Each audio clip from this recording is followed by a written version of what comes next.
Simon?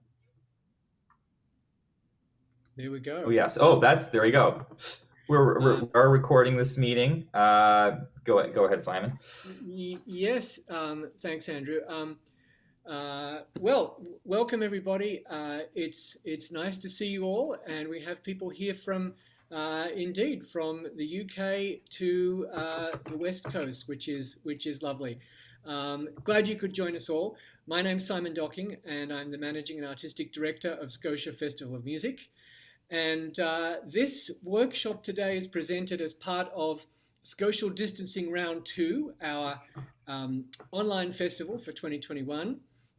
Our prime sponsors are Fred and Elizabeth Fountain, so thank you very much to them for making our programming possible this year. And the sponsor for our education and outreach activities online this year is Scotiabank.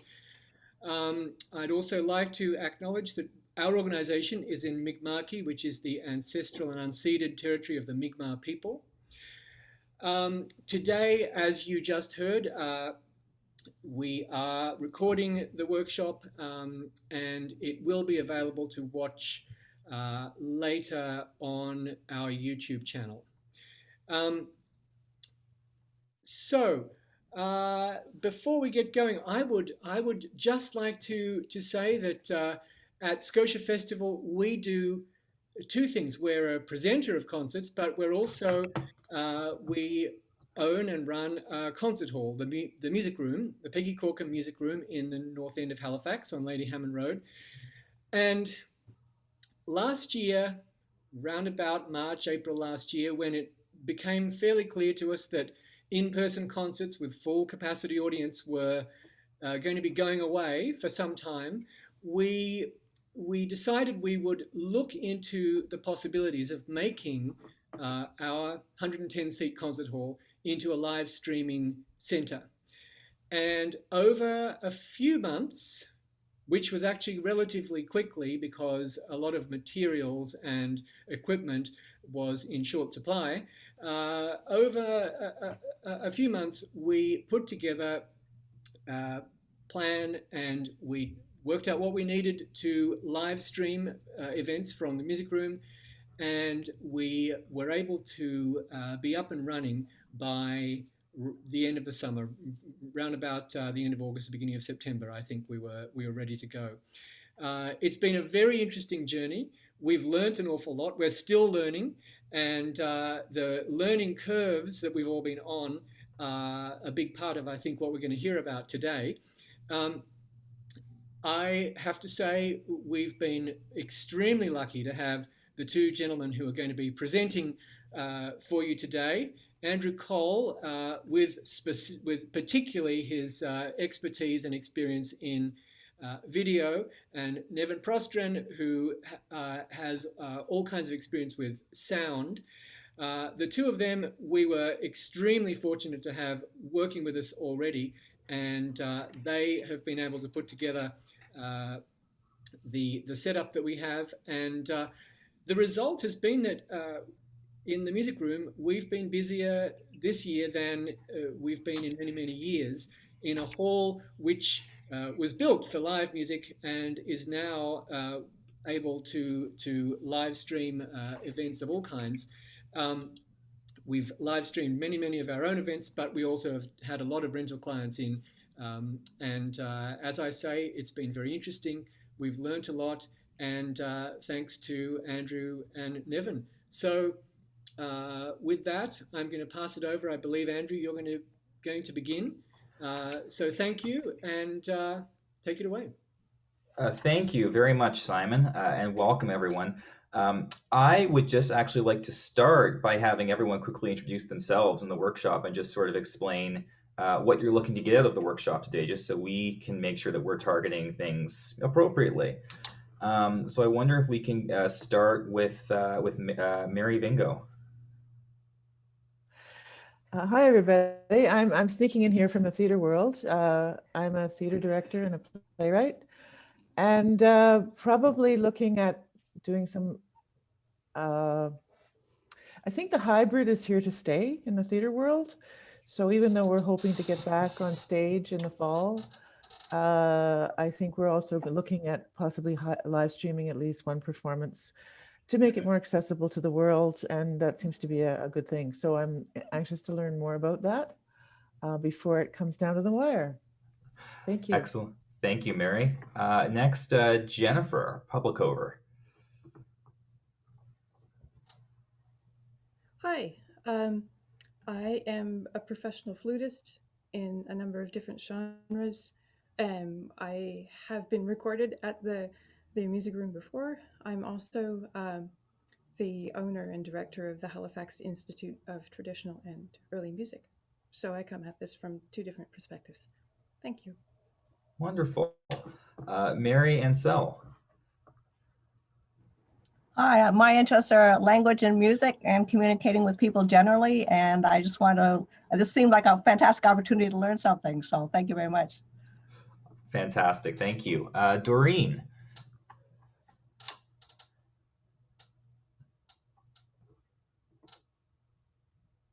Yeah, okay. There we go.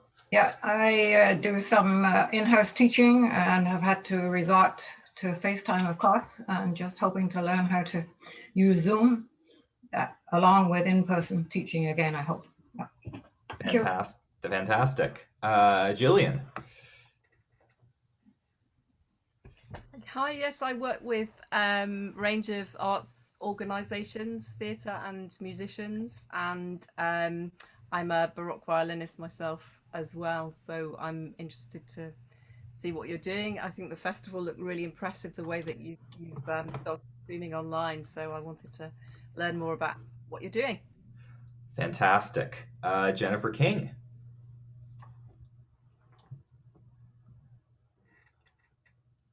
Not yet. There we go. Well, I guess I just wanted to see, as you said, behind the scenes. I was somebody that benefited from being part of this year's chamber music series. And I was so impressed working with you, Andrew, and Neven, of course, you as well. And just really wanted to see what the magic is going on behind the scenes. And that's really why I'm here, because I appreciated the work you did this year. Thank you, Jennifer. Great. Next would be Dina. I'm so sorry. Dina, and I get that a lot, so it's not a problem. Okay. I'm a piano teacher out in British Columbia. I've switched completely to online lessons and continue that and absolutely loving it. But I want to find out can I do something to make it even a better experience for my students and for myself? Wonderful. Next is Beruz. Hi, yeah, I recorded my album at the music room last year, and I'm planning my release, like my album release in the fall, and it's going to be like a live stream, and I'm trying to like learn more about that. And I also would like to say that the music room has like facilitated a lot of stuff that has happened over the last over the pandemic, just like by being able to provide this like live stream sort of platform, which wasn't existing, and also it's made it like accessible to like my people are like following me like all around the world. Like, you know, I didn't have the opportunity to perform for people like and who would like follow me like in Iran or the countries that I have following, but like yeah, and I just want to like learn more about this. Yeah, amazing. Thank you. Jason says in the chat he doesn't have a mic or video capabilities right now, so he's just going to say he's interested in learning what your experiences are in setting up live streams. That's great. Thank you, Jason. And the other people we have don't have their cameras on, so no pressure if you'd rather just listen. But I'll just ask anyways. Emmanuel, how are you? And tell us about yourself. Hi everyone, I'm Manuel, and I'm glad to be part of this. I think one of the main things I wanted to learn is to, you know, just like Jennifer had said, to understand the experience, you know, behind the scenes. And one of the things that fascinated me was when I saw your the production of the theatre student at DAR. The last production, I was like so amazed by it, and I'm like, yeah, I'd love to do that. And I just started a small music telegram venture, and I think that's just something that will be helpful to you know, to promote it or better enhance the work or the venture. Yeah. Fantastic, thank you. Emmanuel, you're referring to the production of Mary Stewart that just happened Yes, at Dal, Mary right? That I was Stewart, yes. responsible for directing the live stream of. Yes. Roxanne. Oh, I think you're muted, Roxanne. Good afternoon. I'm a semi-retired life scientist. I've been taking piano lessons for many, many years. And for the last year and a half, they've been over Zoom with my piano teacher who's in Thunder Bay, and I'm living now in Kentville. I've watched a lot of concerts, both from Thunder Bay and from Halifax, and I've enjoyed them immensely. It's a different dimension than sitting in the front row as they always do at all the concerts. And I'm just interested in learning more about the technology. Fantastic. Thank you, Roxanne. Welcome, Jane. We know each other from way back when in the days of doing community theater at Dartmouth Players, but we're just doing the introductions and just, sort of your background and why you're interested in the workshop. Yeah, hi. Hi, everybody. I have a project that I'm working on actually for Dartmouth Players. And because they haven't been able to get on the stage for over a year now, we were going to do a filmed, it's a comedy. And it's not going to be live streamed. It's going to be recorded and then shown later. But I figure there's some of the same techniques maybe involved in it. And I had somebody on board to do the technical parts of it. I'm not very good at technical things. And then those two people sort of backed out because they had other things that were actually going to pay them money. So understandably, but now I'm kind of left either trying to learn how to do it myself or finding someone else to do it. So, yeah. Absolutely. Well, thank you. Welcome, Jane, and thanks for coming. As I say, no pressure if anybody doesn't want to introduce themselves, but I'll just call the people that are here. Jack. No worries at all. Hi, everyone. Hey. Sorry, no video for me. Nice to see everybody. I'm just here because I'm always up for learning a lot more. So, and I've worked with Andrew and Evan and Simon a lot, and always marvel at what you do. So, thank you for having this, all of you. Thanks, Jack. Nanette. Hi. I'm gradually learning a lot more about technology thanks to the two of you, and have really appreciated all that you have done for Scotia Festival this year. So I'm just interested in learning more. I am starting to use it more, and so I'm interested in learning more. Thanks for doing this. Thanks, Nanette. Ingrid.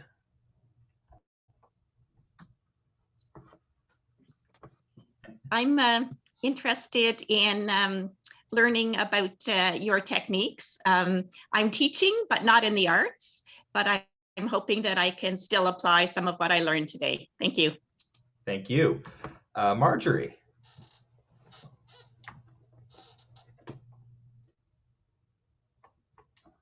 That's all good, no worries. Bree. Hey, look who it is. Hi. Yeah, I'm not in music, I'm in science, but I'm a huge fan, obviously, of, as he's my fiance, but also of Andrew. So I just really like to hear what you guys are doing and see it in some capacity. Fantastic. Judy. I'll chime in for Judy. I'm pretty sure that's Judy Cameron, my Bree's mom, and my soon-to-be mother-in-law, I think. Fantastic. All right, let's see. Nancy. Hi, I'm a flutist. I'm in Brandon, Manitoba, and I'm involved in some various chamber music organizations. From that. All right, thank you very much, Nancy. Taylor just joined us. I know Taylor from my days at Dal. I'm wondering, Taylor, we're just introducing ourselves. I'm wondering if you would be up for introducing yourself as well.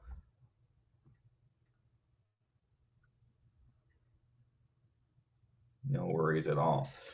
All right. Well, then let's, I guess I'll introduce myself and Neven, you can introduce yourself. So yeah, I am a classically trained pianist. I went to Dal, got my bachelor's in music. It feels like a million years ago. I think I graduated 5 years ago now. I pivoted after that to become a filmmaker. I just, like so many people sort of, you try different things and find your path. I did the Atlantic Filmmakers Cooperative's Film 5 program, which is a mentorship talent program as a writer-director. I did that, produced a very acclaimed short film that played at film festivals around the world. And, it was great. And then I got the call from Simon saying, would you be willing to come and help us out at Scotia Festival at the Music Room? And I said, sure, why not? And so I sort of was doing marketing and administration and stuff, and filmmaking wasn't really part of it. And then the pandemic hit. And then, all of a sudden, like everybody, we had to pivot on a dime. And all of a sudden, my filmmaking experience came into play in a big way. But I didn't know much about live streaming. A year and a half ago, I knew almost nothing. So we had to really dive in and do a crash course and get good very quickly. And I think we've learned a lot along the way, and hopefully we can share some of what we've learned and the mistakes we've made with you. Yeah, Neven. Hey everyone, I'm Neven. I'm the tech director here at the Music Room. I started here, I guess we're approaching kind of the 2-year mark almost at the Music Room. I'm a classically trained guitarist. I did my undergrad actually at University of Toronto.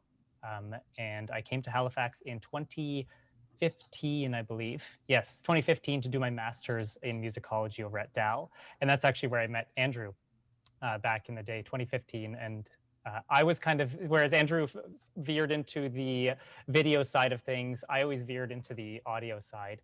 And then I think what we've both noticed over time is that it's not enough. We have kind of these technical minds. We always want to learn more. So I quickly started adding video to my repertoire.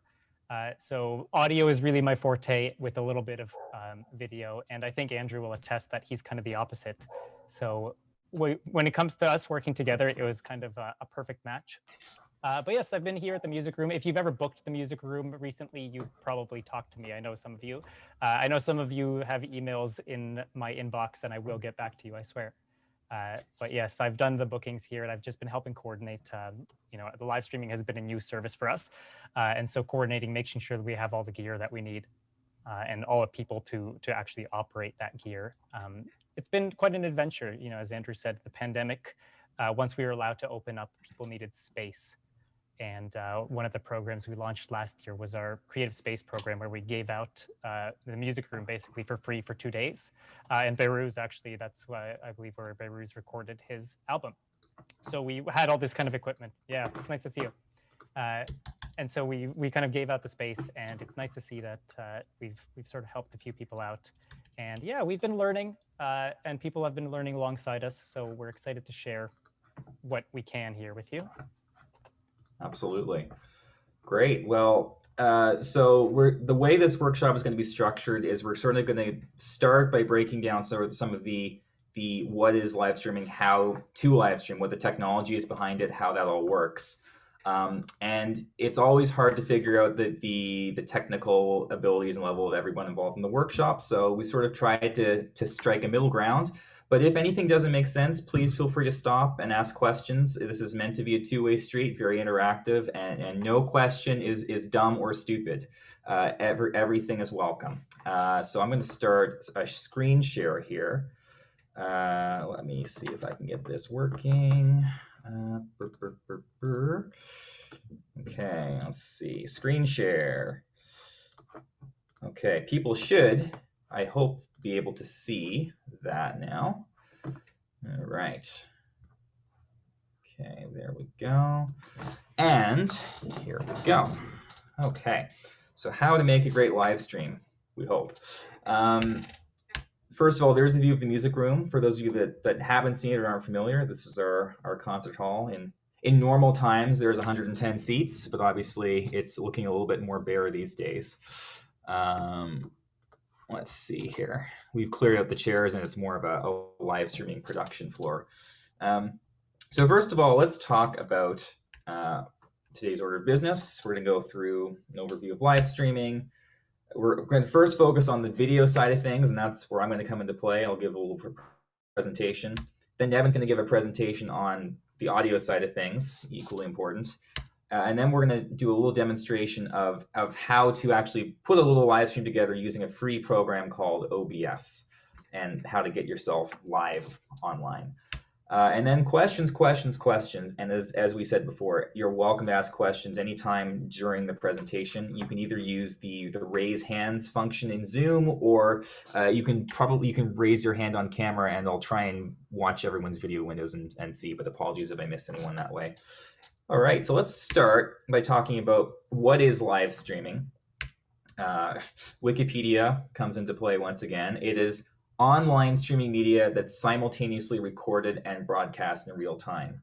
The live element is really the key. I mean, is the fact that it's happening simultaneously. So any YouTube video is not a live stream, despite what some people have told me. It's really about that element of happening right now as we speak. Live broadcasting, of course, has been around for years on radio and TV, but it involved a lot of equipment and a lot of expense. But in the past 10 years, the technology has gotten to the point where live streaming has sort of democratized and is now available to anyone, really. Anyone with a phone can live stream. So it's really opened up a lot of possibilities for people.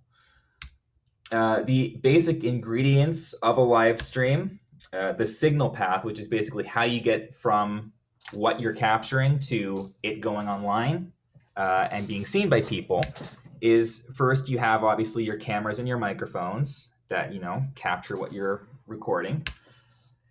They create signals, but then you have to convert those signals into something that a computer can understand and recognize. So that's where you get special software or different pieces of hardware to do that. And we'll be talking about all this in the presentation. And then you take that video and audio signal, you put them together so they're in sync. You can put graphics and titles on top of things, and then you have to convert that final thing into a format that YouTube or different streaming platforms can then pump out to the general public. So those are kind of the main stages of how a live stream works, and we're going to break down all of those right now. Streaming videos into streaming platform. This is a quick nitty-gritty technical thing for those of you that care, but if you don't care, then don't worry about this. Typical live streams are at 1080, 1920 by 1080 resolution, which is basically just how, the pixel count, how good the quality is. Usually at 30 or 60 frames per second. That's how smooth the presentation is. And usually stereo audio. There's no fancy 5.1 surround sound options with live streaming. It's basically 2 channels of stereo audio is what you get. Let's talk about cameras. There's a couple of different approaches to what sort of cameras you might use for a live stream. And the right approach really depends on the needs of your project and your budget, like so many things. More expensive doesn't necessarily mean better quality. It's very possible to spend a lot of money on something where you could have spent a lot less, but the opposite is also true. Ultimately, I think this is true in many mediums, but good sound and good lighting make a bigger impression on the final project than the quality of your cameras. It's an old adage in the film industry that you can have crappy picture but good sound, and people will still accept it as a professional product. You can have the best looking image in the world, but if the sound is terrible, it will feel amateurish, and no amount of polish can save it. So it's really important to have good sound and lighting as well. So the first option that we're all familiar with would be using the built-in webcam on your laptop, or an external one sort of that's plugged into your computer. And of course, this is the easiest and the cheapest option. Usually the gear you need to do a live stream is right there, in your computer or in the palm of your hand. The sort of signal conversion phase, where it has to be converted to a format that the computer understands, it's already taken care of, because it's by design, it's designed to capture the video and put it into, a computer and then, stream on a platform like Zoom, for example. The downside, potentially, of these types of cameras is that the actual lenses themselves are a lower quality than what you might get on a more expensive camera in terms of, how crisp the picture is. And a lot of them are capped at a lower resolution than we're used to, a 720p resolution instead of that full 1080 high definition. Very limited mobility or viewpoints. You have to, you can't just sort of pick the camera up and move it around. Usually you might have to pick up your whole laptop and move it around if you want to, pan or zoom or something like that. And not so great in low light, a lot of these cameras. If you're trying to capture something in limited lighting conditions, you've probably seen this too. If you're trying to do a Zoom meeting at night, you get this sort of grainy, washed out, low quality picture. So that's a hallmark sometimes of webcams. External cameras, and this is really a giant catch-all because there's so many different types of external cameras. There's, camcorders, video cameras, DSLR cameras, but basically what we're talking about are any sort of camera that's mounted on a tripod. And you can either sort of just leave it on the tripod and that's your shot, or you could have a human being with the tripod that's panning the camera left and right or up and down and zooming in and out. There's a huge range in cost and potential quality that you can get out of these cameras because the sky really is the limit. At the top right there, we have a little probably Canon DSLR and a little tripod. It's probably a $600 camera, which would produce good images. The setup I have below is my own personal setup, which is it's around $10,000 worth of gear. It's a Panasonic GH5 camera and batteries and mic inputs and all this stuff. But really to say that the costs can be small or they can be infinitesimal. It really just depends on what your ambitions are and what your budget is. One potential, I don't know if you'd want to call it a downside, but if you do want to have, camera movement or have the camera move around or follow some action, you need to have a human being behind it, which means it's going to cost you either money in terms of hiring someone or needing to find a volunteer. And the shots that you capture are only as good as the skill of the person operating the camera. So it's one thing to say, yeah, I can get a volunteer to stand behind this camera and move it around. But if they're not well versed in what a good frame looks like or a good shot, then it's going to limit potentially the quality of what you get. So you really do sort of get what you pay for sometimes with that. Another option, and this is the one that we have in the music room, is the PTZ camera. And that stands for point, tilt, zoom, because that's what they can do. They're robotic cameras that are remote controlled from a central sort of operating position with a joystick. You can control multiple cameras with one sort of control unit and sort of, tilt them up and down and do all the things you could with a human, but you can do them from one position. Only one operator is required for many cameras, which is potentially a cost savings if you're talking about hiring people. And it also means you'll need to find one person who's skilled at framing shots and following action. Of course, that also means that you have limitations on multitasking because you can only move one camera at a time. So if you're trying to follow a lot of fast moving action, you're limited by how quickly you can respond to things because you might have to adjust one camera, then switch to another one and adjust that. Whereas if you had a lot of human camera operators behind each camera, they can always be focused on their one camera following their task at all times. So you get more flexibility. And they're also very expensive compared to the similar image quality for a traditional camera. So for example, these cameras that we have in the music room that are pictured right here, they're Panasonic cameras. We're happy with the quality. They're very good. They were $4,000 each. And the best cameras that Panasonic makes in this model are $10,000 to $12,000 each. And so what you're paying for with those, they might sound outrageous on the face of it, but what you're paying for is not so much the image quality, but you're paying for the mechanicals inside the camera, the servos and the motors, to get this really fine sense of movement that looks professional and smooth. You can get really cheap PTZ cameras from manufacturers like PTZ Optics that cost $800 or $900. but you really get what you pay for. The movements are coarse and rough, and it just sort of looks like a bad security camera. So that's kind of the trade-off there. So if you're going to play in the PTZ camera world and you want it to look professional and good, there really is a barrier to entry in terms of cost. This is a good place to say as a plug, though, that we do rent out our gear at the Music Room for outside productions, and there are other companies in town that rent them. As I said before, with Dal Theatre's production of Mary Stuart, we used these cameras, and we rented the whole kit, and I provided all the gear for that. So there are options out there that you can be sort of flown into a venue and set up for a show. The next thing we're going to talk about is cables, how the cameras are actually plugged together.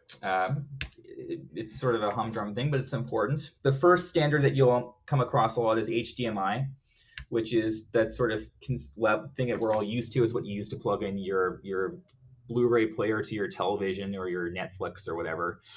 The thing with these cables, they're very good quality, they're full good quality image, but the signal can only travel a limited distance on these cables before it falls apart and starts degrading, about 50 feet, which is fine for your living room, but it's not great if you're in a giant theater and you're trying to have a camera at one far end of the theater that's coming to a central control place. So that's a big limitation of HDMI. Let me just see here. I should also mention, I'm not sure, Neven, are you able to see the chat right now? Because the chat is hidden for me while I'm screen sharing. Yep, I'm keeping an eye here. Good. Just want to make sure that I'm not missing any questions. Okay. The other thing about HDMI is that the connector doesn't have any sort of anchor, so it's very possible that someone could trip on the cable and accidentally yank it out of the plug, which is really bad if you're in the middle of a live broadcast. So the other type of cable is the bottom right one right there, which is called SDI, which stands for Serial Digital Interface. It's the industry standard professional video cable. It's been in use for decades. The signal can travel hundreds and hundreds of feet with no loss in quality, which is one of the reasons why they're excellent. And it's got a twist lock connector plug, which means that you can't really yank it out accidentally. So that's one of the reasons why they're great. But obviously, there are professional level standards, so a lot of sort of consumer level devices you'll come across have no support for it. So you really only find SDI on the more expensive professional level gear. Switchers. If you're using multiple cameras, you need to have some way to switch the angle between cameras so that you can change the viewpoint, and that's what a switcher is. It takes all of your camera feeds, the signals the camera send out, you plug them into the switcher, and then it creates a single program output that you then send off to the computer. So basically, you can switch between as many cameras as you have. You basically, in this example here in the top right, this is the Blackmagic ATEM Mini, which is one of the cheapest, most affordable switchers on the market. I think it's about $500. And so you've got the big numbered buttons there, 1, 2, 3, and 4. And literally, you'd plug in up to 4 cameras in the back, and you just press the button number 1, and it shows number 1 on the screen. Number 2, it shows you camera number 2. So it couldn't be much simpler than that. So you can either have a physical piece of switching hardware, like that device, or you can have a software program on your computer that does the same thing. There's different pros and cons to both of those approaches. They can be very simple or very complex depending on the needs. You can see in the bottom there, that's a more advanced switcher with a lot more buttons and input sources and stuff. And we have sort of one that's in between those two at the Music Room. And Neven's going to give you a little gear walkthrough a little later. So after you get the signal out of the cameras and through the switcher, if you have multiple cameras, you need a way to get the signal, as I said, converted into a format that the computer understands. And that's where a video capture device comes into play. It basically digitizes that video signal that comes in and sort of makes it understood by the software you're going to use to put it online. There's simple devices like the Elgato Camlink 4K, which is the top example there, which I own one of. Actually, yeah, here it is. Here it is right here. It just fits in the palm of my hand.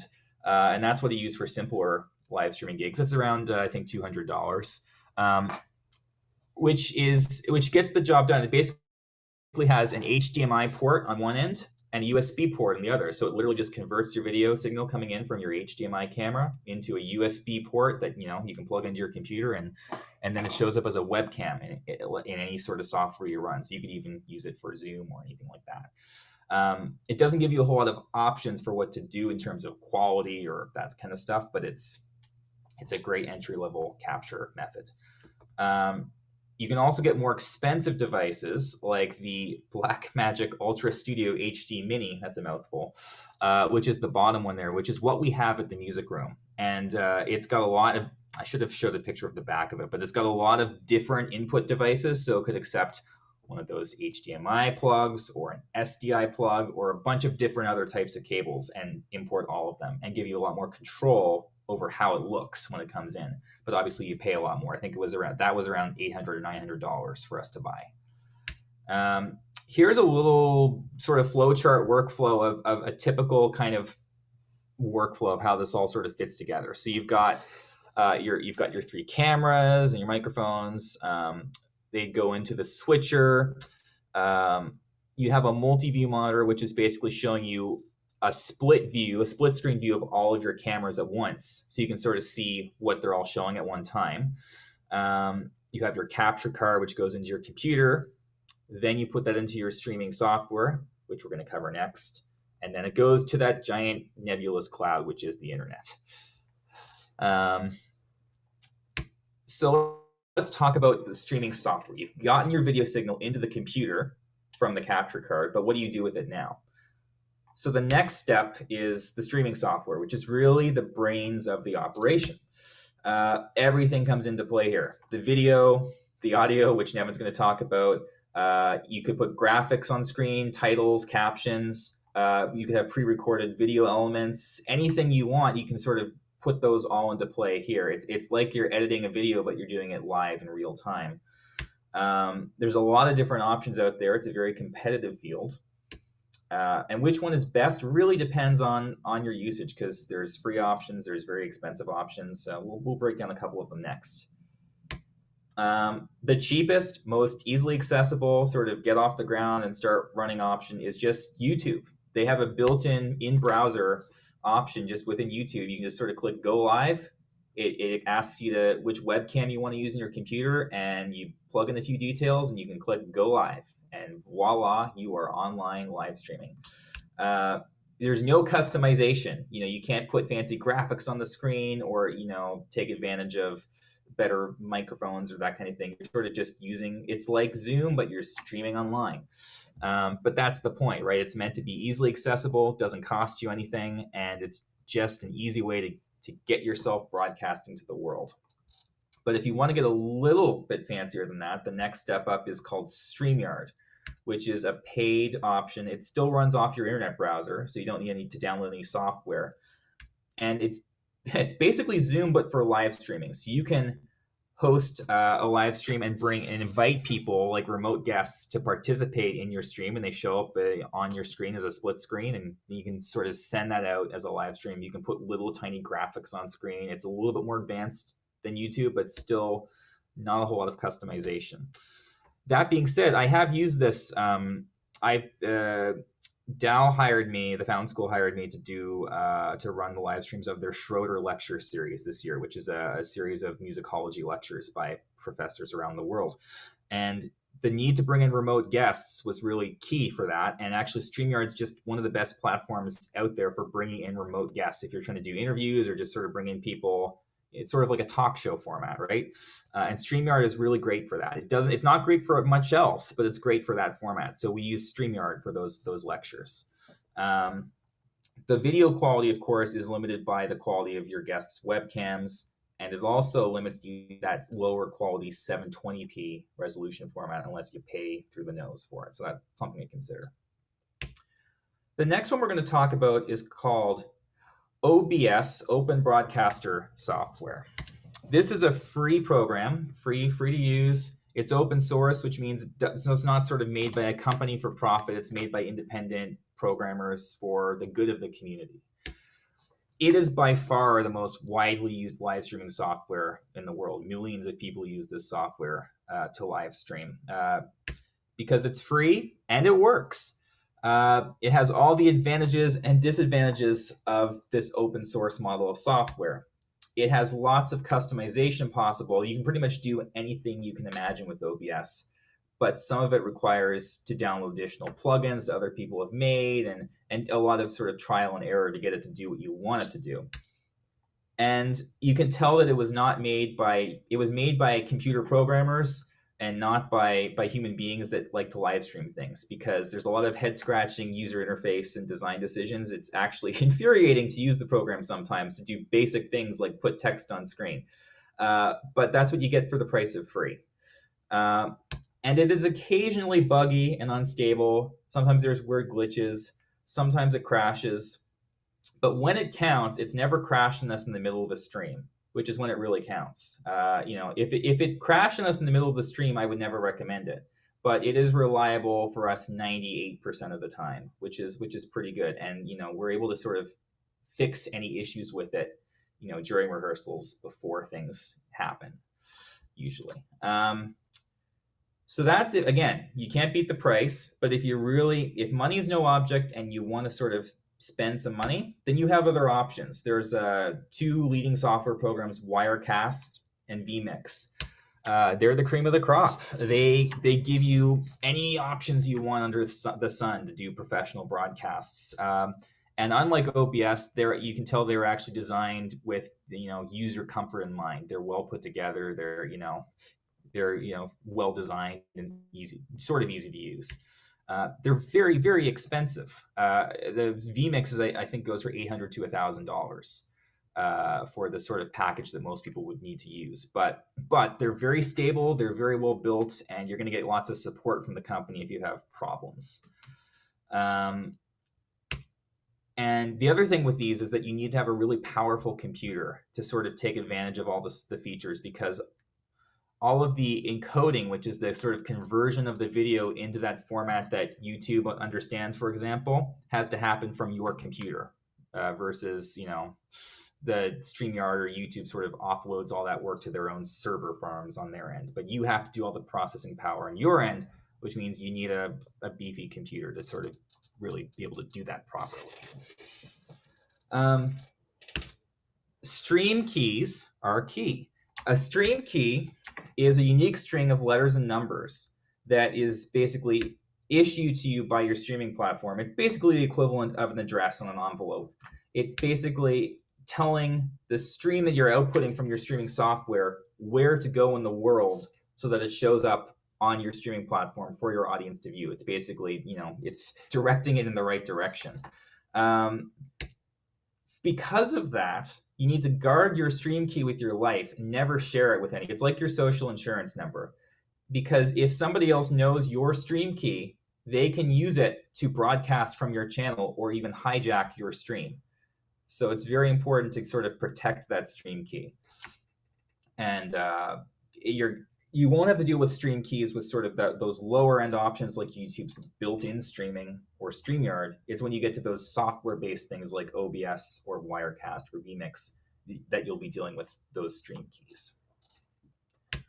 And so let's talk about, we've gotten the thing put together on our computer. We're sending it out to a streaming platform for people to view, but what platform are you going to use? So that's the next question. Let's start with YouTube, which is, as we all, it's owned by Google. It is by far the world's most popular video platform. Everybody knows YouTube. Everybody uses YouTube. It's got a giant audience, which means you've got a big potential reach for your live streams. And also, it's supported on pretty much every device under the sun. I'm sure there's probably toasters out there now that run YouTube. One of the things we've found is that our audience has really enjoyed the ability to we use YouTube to broadcast our live streams for our concert festival. We typically, for most of our concerts, charge admission. We charge a ticket fee, and we put our YouTube streams online as unlisted videos. So they don't show up to the public if you're typing in a search. You have to know the exact link to put in to get to the YouTube video. So what we do is we email the private link to our streams to our subscribers, the day of the concert, and that way they can get access to it. And what they love about YouTube is that they can put it on their TV and watch the concert on their big screen TV. They can watch it on their phone. They can watch it on their laptop or their iPad. All of those viewing options are possible because YouTube is so widely available and supported. As well, Google and YouTube have done a really great job behind the scenes making YouTube very easy to use to live stream. It's very robust, rugged functionality. The video quality is pretty good, and they don't charge you a cent to use it, which is a pretty great deal. Obviously, you know, they're subsidizing it with their ad revenue from those 15-second pre-show ads you always see before YouTube videos. But you know, it works in this case. The one thing about YouTube, which might not be an issue for most people, but if you really want to customize the look of the video player and sort of put branding on top of it, like your logo, you can't really do that with YouTube. But it's not really an issue for most people. And another thing to think about is that YouTube does have these copyright algorithms that will sometimes latch onto pieces of music, and it might occasionally erroneously think that, you know, that the piece of music you're using in your videos is owned by a record label or something, and it will either put ads on your video or block your video. This has happened to us a couple of times where in the classical music world, of course, we have the rights to use music within the public domain, but sometimes it will mistake, for example, one Bach violin sonata that's being performed live by one of our musicians with another recording of that Bach violin sonata that's owned by a record label, and it will say, "Oh, this content's owned by this record label." You know, thankfully, YouTube is very lenient. They've never blocked a single one of our videos. They will occasionally say, "This video is claimed by this record label," and they have the right to put ads on it. They never do. It's never affected a single one of our live streams. So, but it is something to think about if you're putting content on YouTube. You can dispute those copyright findings, but it's just a bit of a pain, but it's the way things are now. Another thing about YouTube is that there's so much content on YouTube now that sort of that organic discoverability, the chances of someone stumbling across your stream in YouTube out of the blue is not very high because there's so much content. So really, YouTube is great for that sort of appointment television. The people that you know are going to tune into your stream, you can send them the link and they're going to go and watch it. And you can obviously build up a subscriber base on YouTube, but it's a long and slow process for most people. So really, YouTube is about letting people that are already know about your stream from somewhere else go and go watch it. Facebook, again, we're all pretty much familiar with Facebook. One thing that's interesting about Facebook is that it's great for leveraging existing sort of social connections and followers. So if you're on Facebook, if you have an account, you've got friends or followers, it's great for discoverability because it will actually push your live stream onto the news feeds of your friends and followers. So it will just sort of show up as someone is scrolling down their newsfeed page. So you actually have a much higher chance of some random person that might not know about your stream stumbling across it and saying, "Oh, this is interesting. I should watch this." It's free, but they really, really want you to have an account, which is kind of annoying if there's a lot of people out there that don't like Facebook or don't want to have an account. And you know, YouTube's very unobtrusive. They don't mind if you don't have an account, but Facebook, you kind of have to. They'll put tons of pop-ups in your face and say, "You need an account."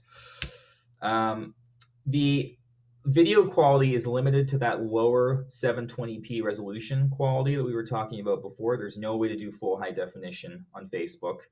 And the user interface behind the scenes for actually putting a live stream online is terrible. It's a terrible interface. I hate it with every fiber of my being. It's just so convoluted and there's so many steps and it's easy to make mistakes. And the copyright algorithm is terrible on Facebook too. This happened to us last week with a recital we had with the violinist James Ennis. We were simultaneously broadcasting it on YouTube and Facebook live. YouTube, no problems, went off with a hitch. On Facebook, he got to his final piece, which was a Bach violin sonata, started performing it. Our stream got yanked off Facebook right away. They said, this matches a Sony classical recording of this Bach violin sonata. You're not allowed to put it online. And so it just took us offline right there and then. We had to scramble and tell our viewers, go to YouTube to watch the rest of the concert. So for that reason, I cannot recommend Facebook for using, if you're trying to stream anything that involves large degrees of music, because that is likely to happen to you. But if you're trying to do something that's more of a talk show or just, you're trying to get out there and sort of converse with your followers or people you know, then Facebook is great for that.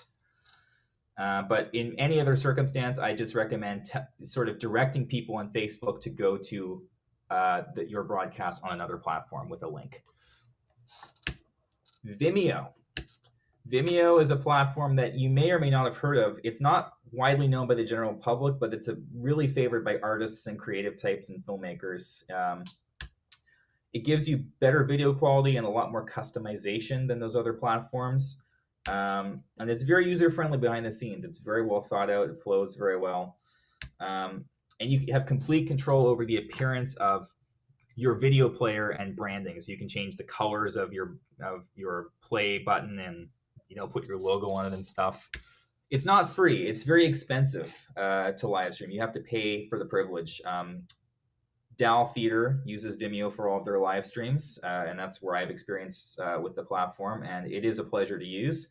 As I recall, I think it's around $100 a month for Vimeo, but they give you a lot more options behind the scenes than any other platform, and more options for paywalls and control and that kind of stuff. The other thing about Vimeo is that it's not widely known by the general public. So, if you're the sort of person that gets suspicious if you're asked to click a link and you haven't heard of Vimeo, everyone knows YouTube, but not everyone knows Vimeo. So some people might be more hesitant to click on that link. They think to myself, is this a scam? Is this some strange, suspicious website? It's not, but you can't blame people for being suspicious sometimes. Twitch is kind of an afterthought. It's well known by a certain subset of people. It's owned by Amazon. It was the original live streaming platform that got very popular and led the way for all the other platforms. And they, YouTube, Facebook, they do live streaming as a secondary thing, as an afterthought. Twitch is first and foremost and only live streams. It's very popular with video gamers and sort of people that like to do sort of talk shows or chat streams.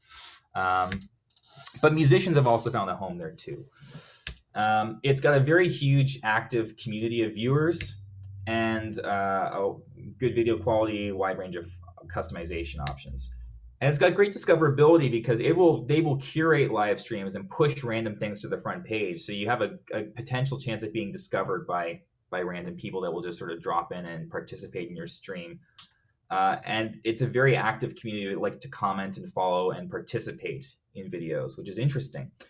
But the overall design of the site is very focused to those sort of geek culture, tech savvy people, and it can be a little intimidating for someone who's not as well versed in technology or is just not in that world. So again, it's something to consider your audience if you're using that platform.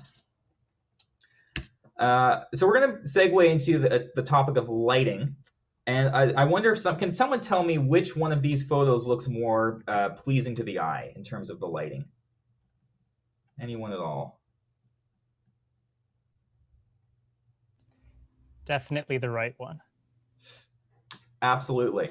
And this is an example of how lighting can make a big difference in just simple lighting tweaks to make a big difference in the overall perceived quality of your live stream. The example on the left, they're the same person. The example on the left is just very flat lighting that's face on. It's kind of like what you get out of a camera flash. It gives you more of a deer in the headlights kind of look. There's not a whole lot of definition on the face that gives you that sort of depth and sculpting.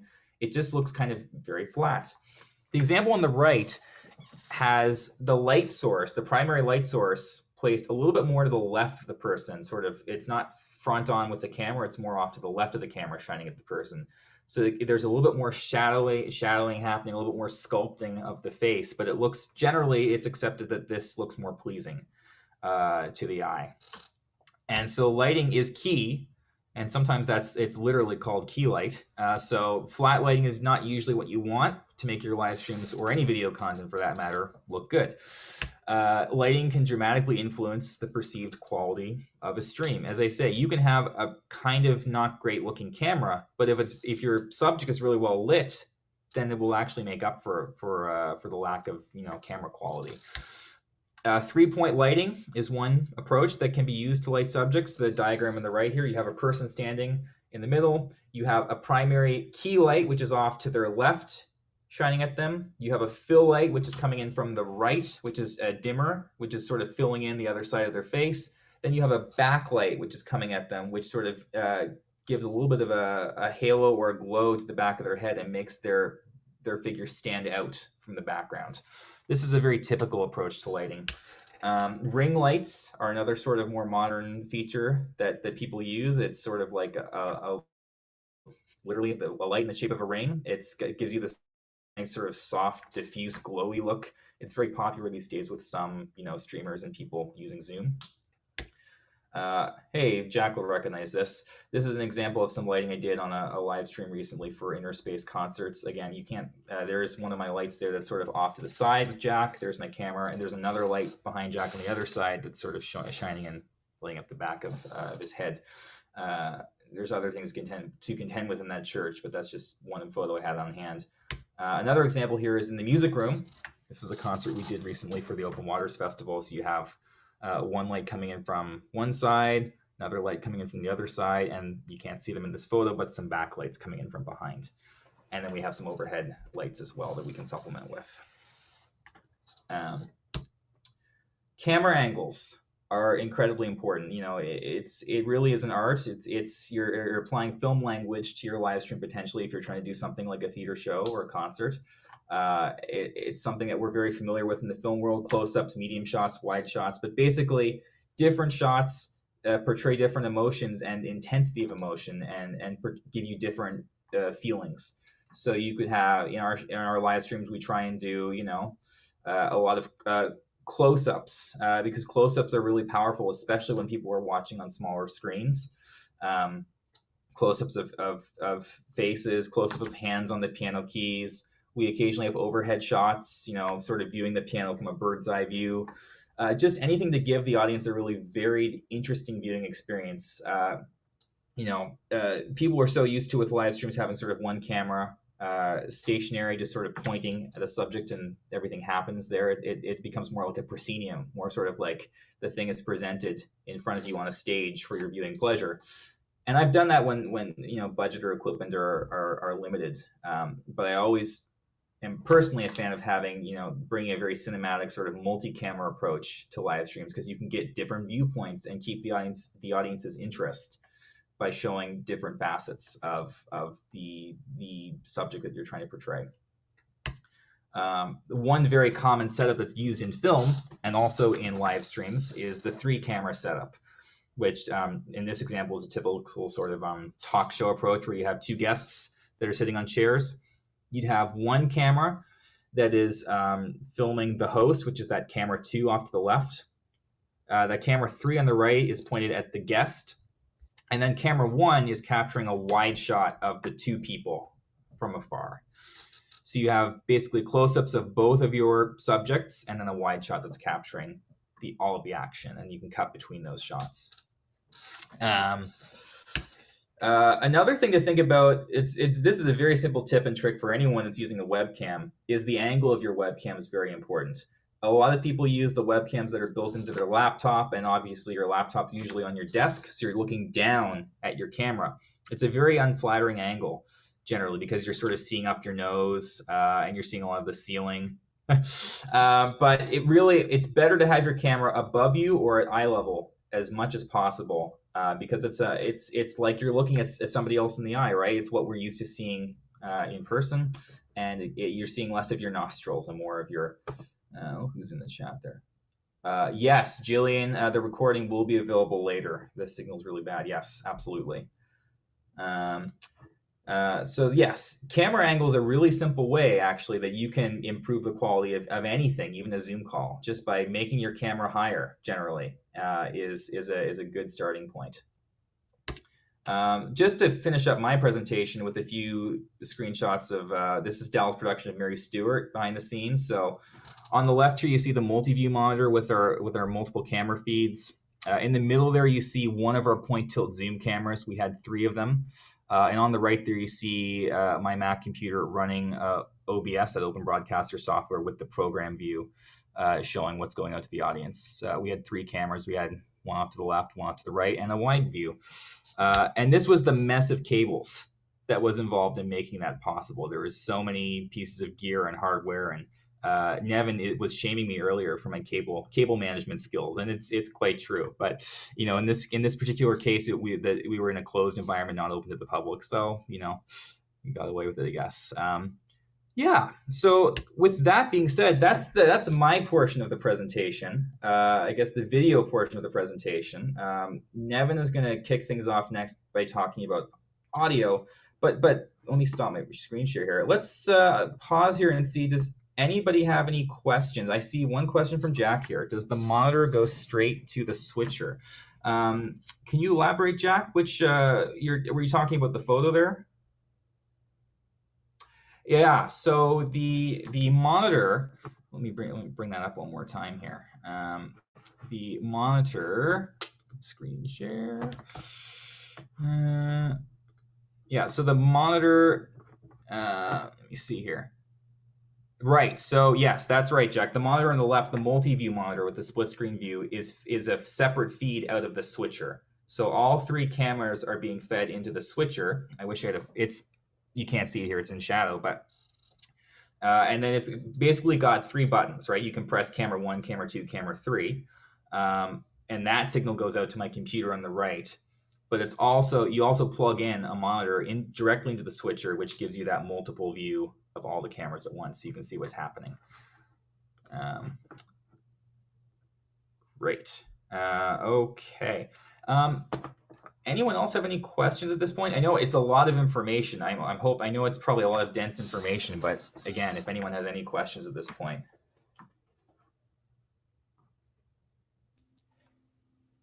Andrew, I think I might jump in actually before I go into my audio section. Yeah. Because obviously you're at the apartment, I'm here at the music room. Yeah. And all the gear is here with me. Yeah. So I can kind of quickly, before throwing more technical audio information at you, I can give a quick rundown of what this workflow actually looks like and how the equipment's set up. Beautiful. And you might get some questions kind of from there as people actually see it. I love it. That sounds great. Let's do it. So let's try this. I'll kind of build off a few things that you talked about. I'm going to switch camera angles here. I'm actually using OBS right now. And what OBS is doing, everything we have is running through OBS. And you know, when you go into Zoom and you have your options, you can kind of choose what your camera is. You can set this option where OBS will run a virtual camera. And so let's see, Andrew, I think you're still sharing a Zoom screen there. Or there we go.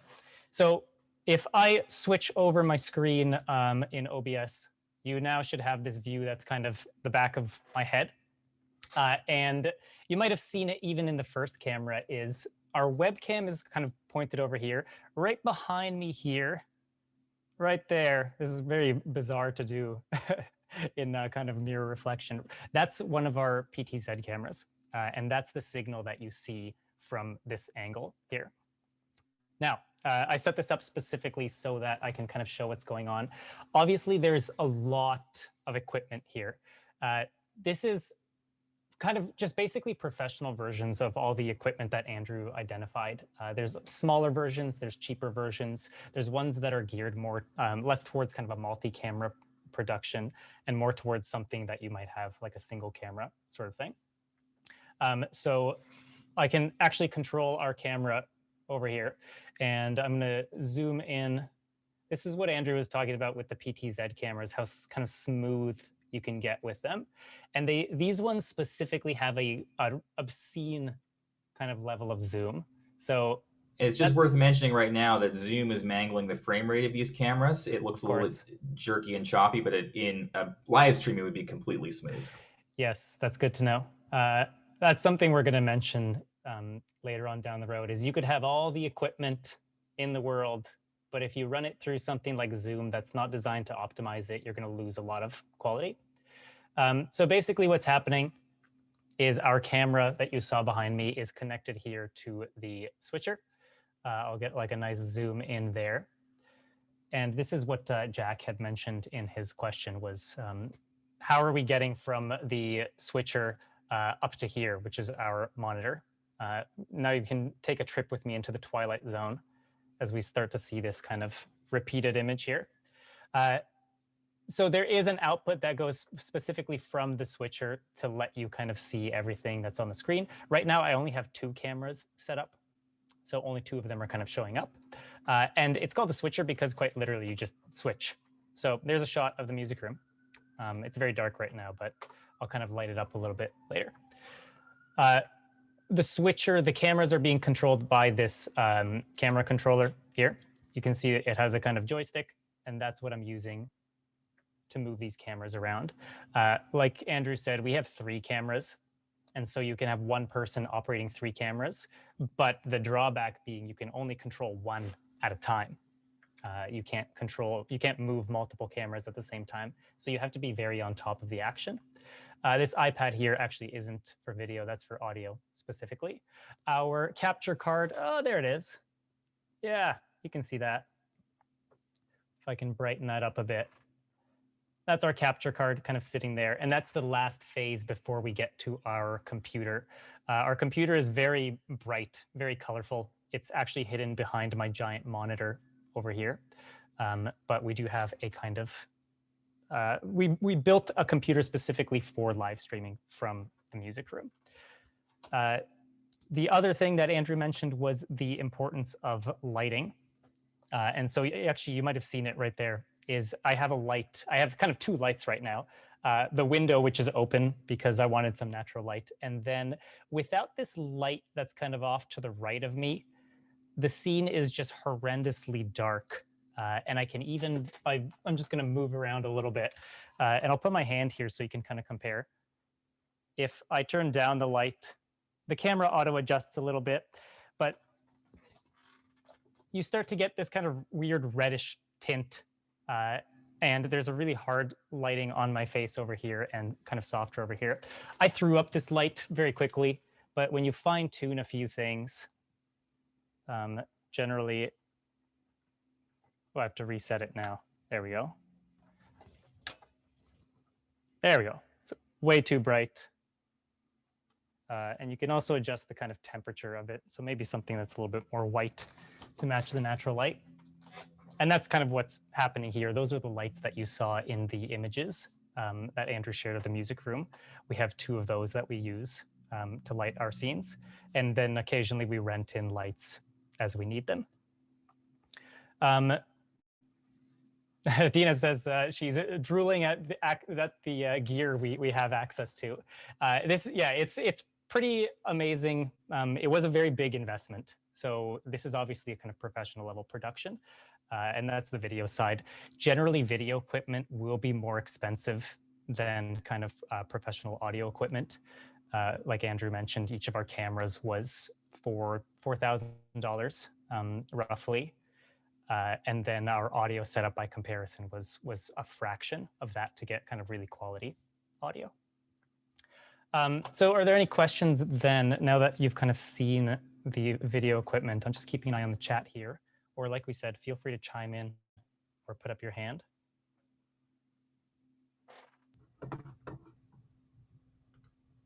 So far, so good, looks like.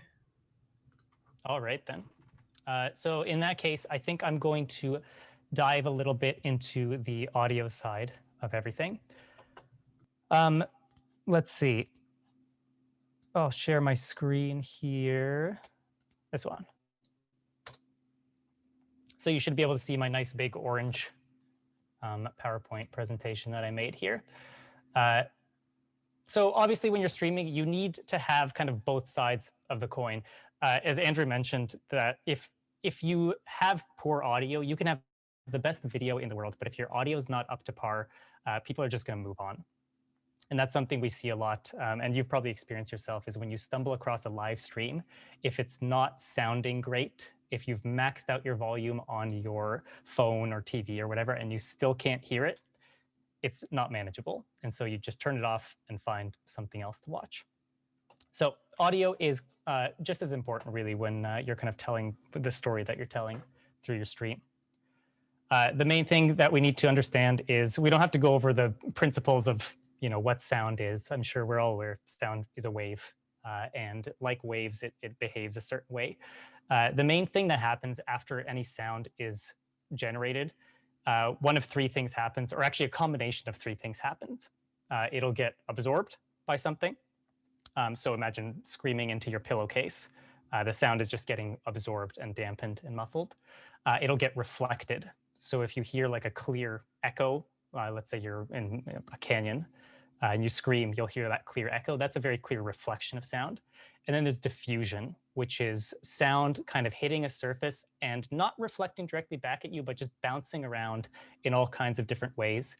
And that's generally where that really nice kind of reverberation comes from in concert halls and that sort of thing.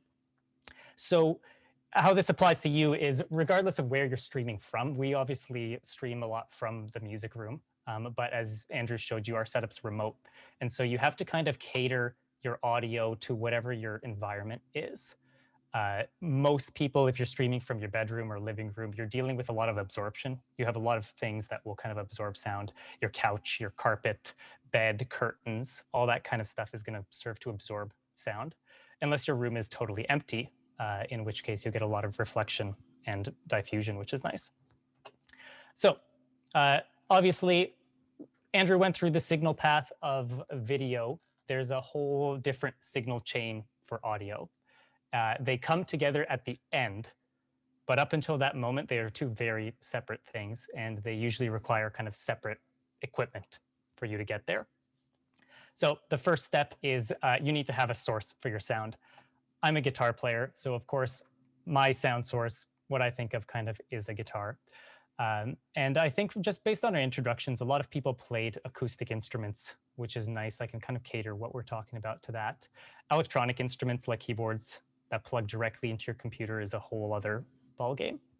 But you have to have your sound source, whatever it is. Sometimes there's more than one. But every source that you want to have a kind of clear image of, you'll need a microphone then to capture that. So all the microphone is doing is taking that sound pressure. It's measuring the kind of pressure in the air, and it's converting it into an electrical signal. And that electrical signal is then something that we can use later on down the chain. This next step, this is more catered towards live streaming. If you've ever played live, even at weddings or a pub or anything like that, you've probably encountered a mixer before. And those are generally kind of analog devices designed for live sound specifically. So taking in signals off a stage, amplifying them and mixing them a little bit. So it's possible to do kind of a live concert. And I hope we get to that point with COVID where we're able to have these live concerts again soon. But it's possible to do all that without a computer. And in fact, it was done for decades before computers existed. But nowadays, the real key piece of gear, and this is why the color changes here, is now we're into the digital world. So what you really need is an audio interface. We'll talk a little bit about what those are specifically. But for now, you can kind of think of it the same function as a mixer. What your microphones are going to plug into your audio interface, and that's going to take your signal, convert it to a digital signal. From there, it'll move into your computer. And obviously, your computer is the control center for everything. This is where the audio and the video start to kind of come together. And ultimately, from there, you go to your output. Generally, people will output, to your speakers, or in my case, to headphones. It looks like a lot of you are wearing headphones as well. And then another kind of thing you can think of as an output is outputting to the live stream. So whether it's Facebook Live or Twitch or YouTube. So that's a general overview of the different stages you have to get sound from whatever the sound source is to the computer. Andrew, I will also mention if you can keep an eye on the chat for me, because I am screen shared here and I don't see my little nav bar. No worries, we'll do. Thank you. So that's the signal chain you're looking at. Regardless of what your sound source is, if it's an acoustic instrument, you're going to need a microphone or microphones to handle that. So then we start talking about microphones. There's all kinds of different microphones. There's a million brands. There's a million models. I'm the worst at remembering model numbers for things. I generally, if I see them, I'll kind of recognize them. But there are some that you're going to see quite a bit in the live scene and kind of in production. But we can split up microphones into two general kinds. There's the dynamic microphones and condensers, and they both serve different purposes. Dynamic mics they're cheaper, significantly cheaper a lot of the time. They're less sensitive as a result. They're more rugged, kind of easier to handle, and they don't require power. That's something that's going to be important. And they can generally take a beating both physically, like this microphone, these bodies over here on the SM57 and the SM58, those Shure microphones, which you've probably seen if you've ever done a live performance. You could probably use that as a hammer and it would be just fine. They're very rugged. They're designed to be dropped on stage and really kind of focus in on sounds and work well in high volume environments. Condensers are more what you'd run into kind of in the studio. And realistically, you kind of almost have to think wherever you're streaming from, if you're streaming from your living room or wherever your studio is, that's kind of where, that's what you're imitating. You're not on a concert hall. You're not on a stage with a full band of 5 or 6 people. For the most part, you're streaming yourself, maybe one other person in most cases. So you can get away with a lot more kind of sensitivity there. And this is where condenser microphones are going to come in. They can be very, very expensive, thousands and thousands of dollars for a single microphone. They're more fragile as a result. It's a different kind of technology to actually make them work. And the big thing with condensers is that you need additional power for them to work. So sometimes if you've been plugging kind of microphones into your camera or phone or something, if it needs a battery to run or it needs a power source from somewhere, it's probably a condenser microphone. Some microphones you could just kind of plug in directly and they'll operate just fine. So those are your two microphones. Dynamics in general, I find, are great for drums. You can use them for speaking into, are fantastic. We have one that's actually kind of in the studio here that we use to talk to people in the music room. And then there's the polar pattern. So every microphone, regardless of what type it is, whether it's a condenser or dynamic, it's going to pick up sound in a specific way. Again, there's so many different kinds, but ultimately they come down to either being unidirectional, so it'll pick up sound in one direction specifically, or it'll be omnidirectional. It can pick up sound from all around. So this is a picture of a condenser microphone. If you've probably seen these kind of studio microphones more. They don't actually have to be that big. There's condenser microphones which are tiny that I'm going to kind of demonstrate in a sec. So it's hard to say just by looking at a microphone sometimes, unless you're familiar with it, if it's a condenser or a dynamic. But this is an image of the polar patterns that you'll see. So you kind of have to imagine that your microphone's in the middle and it's pointing up or north over to 0 degrees. The unidirectional pattern, the most common one, is called a cardioid because it looks like a heart. And so it picks up sound kind of directly in front of you. And the omnidirectional is sound from all around. Different purposes. Again, this is kind of what you'll see. Cardioids are really nice if you're trying to isolate a sound. If there's a lot of noise, let's say you're a newscaster and you're on the street and there's cars going by, there's planes, there's people talking, you don't want an omnidirectional microphone. It's going to pick up way too much kind of noise and ambiance. What you want is a really targeted cardioid microphone. And that's what you'll see newscasters holding or sports broadcasters kind of right up to their mouths. It'll be a cardioid microphone. The other one being in film production. When you see like a person holding a boom microphone, a microphone that's attached to a really long kind of pole, they're trying to get really isolated sound from the people who are speaking with that sort of setup. Now, I wanted to try something here. I've set up a sort of station here. If I move my camera, I'm going to turn on a little light that we have back here.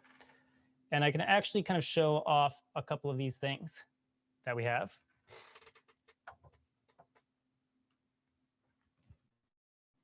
There we go. All right, I'm going to do my best to control multiple things at once. This is the ultimate drawback with these PTZ cameras is, yes, you can control them, but when I'm busy doing something else, there's no camera operator to kind of make sure that the shot is focused. This is the Shure microphone. Here, let's see. There we go. This is the Shure microphone that I kind of showed off before. And a lot of people think that the microphone is this sort of bulbous bit, but really what's going on with these is that's just a sort of pop filter. Your microphone, oh geez, I unscrewed the wrong part here. This one's brand new. It's stiff. There we go. So that pop filter comes off and you're left with this. And that's all your microphone is. It's this tiny little kind of transducer up at the top. And that's what essentially every microphone is when you open it up and you see it. Some of the transducers are really small. Some of them are larger. But ultimately, that's what they come down to. We have a couple of other ones. This would be a dynamic, or sorry, a condenser microphone like the one we sort of showed. This is also an Audio-Technica. This one's a very specific kind that we'll talk a little bit more about. This is a very popular microphone these days. And I will say this is a kind of word of warning to lots of people who see this microphone on Instagram and you see podcasters and everything using it. This is a Shure SM7B. And this is a fantastic microphone for vocal applications. So whether it's singing or speaking or podcasts, anything like that. A little bit on the expensive side for a dynamic microphone. I think these are around $500 plus Canadian. What you will run into sometimes is certain microphones are very low sensitivity microphones. So even if you had a nice mixer and you plugged this microphone in, you could crank it as high as it'll go and you'll still get an audio signal that's kind of too weak. So beware of microphones like this. It's a little bit more of a rare thing, but you can get really low output microphones that you need additional gear to actually get a kind of usable signal from. We have at the music room, and actually what I'm using right now is a wireless microphone. Wireless microphones require a transmitter. This is the body pack that you'd wear. I'll show you my microphone in a second, but you generally have a kind of pair or sort of three-pronged setup. You'll have the actual microphone itself. And then if you're using a clip-on microphone, like a lav mic like I'm using, you'll have one of these. And from there, they always have to run into a receiver. It's not going to autofocus on. Oh, there we go. That's the receiver back there, covered up by my microphone. So wireless is an option. For most home applications, really ultimately kind of unnecessary. I don't think you'll really have any advantage to choosing wireless over wired. They're more expensive. There's more that can go wrong with them as well. So I would suggest just save yourself the headache, especially if you're beginning. Don't even bother with a wireless setup, unless for some reason you absolutely need one. But we all seem to be in the same sized rooms, so I don't think that'll be an issue. So those are your different types of microphones. Some of them require phantom power to work, like we mentioned, some of them don't. The one that I'm wearing right now, so you should be able to, if I kind of go closer to this, you should be able to hear a totally different change in sound. That's my lav mic. I chose this microphone because I knew that I'd be spinning around and moving around the music room a little bit. And so I still wanted you to be able to hear what I was saying regardless of where I went. This is really great for speaking. Not really something you'd use typically in like a singing setting. Although Broadway will have lav mics, specifically kind of ones that are more oriented on your face somewhere, or even if they have to, for some reason, microphone operatic singing, you'll see kind of lav microphones that are attached somewhere on the vocalist's face. And then the importance of microphones. I think what Andrew mentioned, and kind of to summarize, is you have all this equipment in your computer. You have microphones, you have webcams, and you have them on your phones. If you want to take the next step, you have to start moving away from that and into these sort of external units. So this lav mic is totally external. I'm going to switch microphones here on Zoom for a second. So I'm going to use the microphone that's built into our horrendous $50 webcam that we use just for Zoom calls. And you should hear quite a kind of stark difference in the audio. So this is the audio from the $50 webcam, the one that's kind of pointed right over here. I'm not monitoring it now, so I can't hear what it sounds like, but I did test it out. And I can see just from your faces that you can't stand it. So I'll go back to the lav mic over here. There we go. So now we should be back into lav mode. So let me jump back to my PowerPoint here. When it comes to connecting these microphones, luckily, there's a pretty universal standard. It's just what we call an XLR connection. So you might have seen these cables before. It's a 3-pin connection, and it has male and female ends. So these are so ubiquitous. Long and McQuaid, basically, like they'll give them away almost when you're renting something. Sometimes they charge you to rent them, but generally I found they just kind of thrown them in there. They're pretty rugged and very universal. So you'll run into these a lot when you start getting more professional equipment. On the back of my SM57 there, you can see right there with the autofocus. There we go. The $50 webcam autofocus, it worked. So that's the connection you'll run into for microphones. Jennifer Publicover has a quick question for you here, Neven. Yeah. For teaching a Zoom, etc., I have a Blue Yeti USB mic, which was a thing to have at the beginning of the pandemic for people getting started out with online applications. Do you have an opinion on this mic? I haven't used the Blue Yeti. I do know it's very popular. I've seen them. I didn't buy them specifically because USB microphones in general. So if we go back to our work or our signal chain here, we had the microphone and then the mixer and the audio interface. What a USB microphone is doing is it's acting as its own mixer audio interface. So if you're spending, I can't remember what the Blue Yeti is. I think it was around $100-something or so. You're not getting a $100 microphone. You're getting a $50 microphone and a $50 audio interface because it's trying to do two things at once. What you're paying for in that case is convenience. And they do sound reasonably good. But if you want to take the next step, you'd want to separate those components, a microphone and an audio interface specifically. I think everyone should just have a really good audio interface if you plan on kind of improving your audio quality. Jennifer says, for sure, I thought so. Thanks. Of course. Nice question, Jennifer. Thanks. Just another one. Mary Vingo here has a question. What about small theater? Would we need wireless to get good quality? I've got some thoughts on this too, but you go for it, Neven. Yeah, so small theater, in that case, you're gonna have to look into lav mics. Again, there's different types. So these are condenser microphones. They can get very sensitive. I can play around with the sensitivity, and now you can probably hardly hear me at all.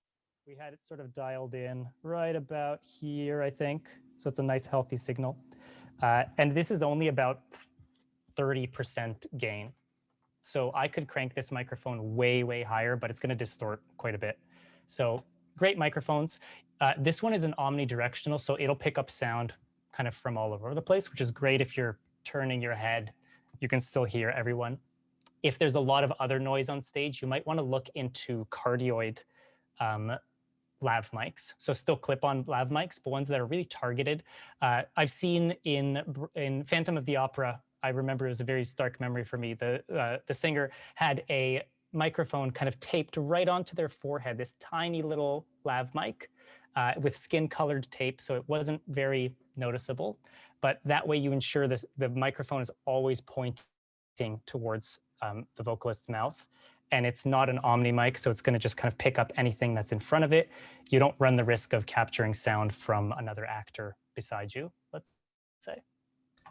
And just to quickly add to that from my experience working in Mary Stewart, I mean, that was one of the things I flagged at the beginning of the production was that it would be nice if all the actors could be wearing lav mics because, you know, it is a stage production, but it is being presented as a film, sort of almost like a television movie in some ways. So people are going to expect it to sound in some ways like like a movie, like, you know, that sort of close mic sound that we associate with films. Of course, unfortunately, we didn't have the budget to you know, get lav mics on all of the cast and then have a dedicated sound mixer to, you know, being responsible for mixing those lav mics. So that was the biggest expense there.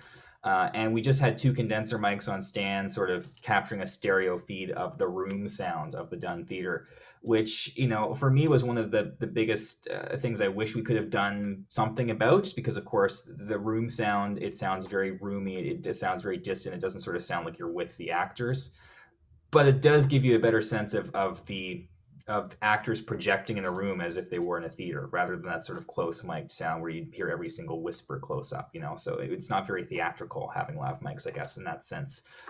So there's trade-offs with both approaches, but it really depends on what sort of, I guess, sense you're trying to convey at the end of the day for your viewers. Emmanuel has a question. Does this mean that you do not need a mixer or mixing software to kind of manipulate the sound for better quality? I mean, when using a USB mic. So using a USB mic, this is something I'll talk about later. You want to manipulate it somehow. When you get rid of that in-between stage of the mixer and the audio interface, and you're just going directly microphone into computer, there's a software equivalent that will do all that for you. So whether it's like a digital audio workstation, like a DAW, which is what most people would use, you can still edit it. There's no knobs or buttons. It's just all done on your computer screen.